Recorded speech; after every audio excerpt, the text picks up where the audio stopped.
มีใส่เราได้ขับไล่จักรพรรดิมุกมาซาดลาบ่ได้โดดเดียวเอกาเรามีเพื่อนมีใกล้ชิดทั่วโลกโลกาศักดิ์ศรีสวยงามสง่าเอกอัคเทนาซาดลาเฮียมเอ่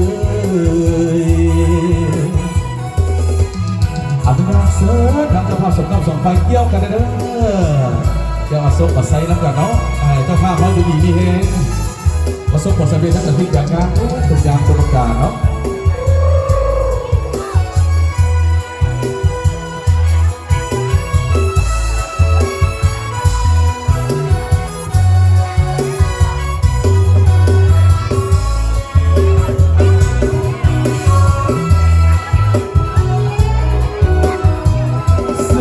เราเสียงเราดังก้องลือไกลอยู่มุมโลกใดไม่ก็หูสร้างเรา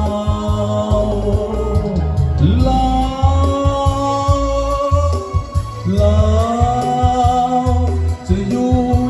รับลืออาซีอเมริกาอาปาลิกาผู้คนทั่วหน้า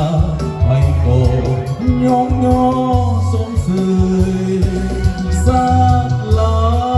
คนลาวสุดที่เก่งกาลาวเฮาสนาบ่ยอมจำนนลาวสู้ลาวสนปฏิวัติมีใส่ลาวได้ขับไล่จักรพรรดิหุกหานซาดลาวบ่ได้โดดเดียวเอกาเรามีเพื่อนมีใกล้ชิดทั่วโลกโลกาศักดิ์ศรีสวยงามสง่า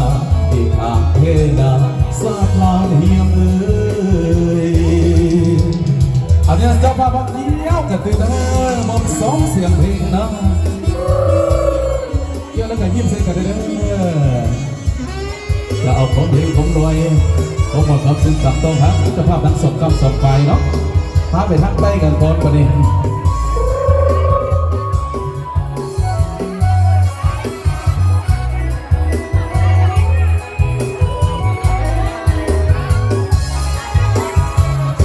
มื่อมาพบน้องเมื่อท้องอยากต้องลงน้ำได้มาพบสาวที่ยอมเยาที่เขาลือกันมาเยี่ยมถึงที่มือแดนเพลงสาวละมันอายอยู่นครเดียงจักเพื่ออยากผูกพันกับน้องแก้วตาสาวหน้าใสไผ่ไปก็บ่ลืมลาสมคำลืมสาเมื่อได้มาพบน้องคนนี้ลูกหลานองค์แก้วสมแล้วที่เป็นสตรีนักบาอายเป็นโซดีพบโพนาลีที่งานสื่อใจนาใสเก็บใต้แดนสารละวันอยากได้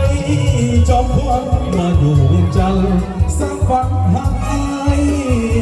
สิ้นค่าทายส่งมากเฮาอ่อนน้ำมาจากใจส่งคำสะลือไปใกล้บักเท่าหน้าใสขึ้น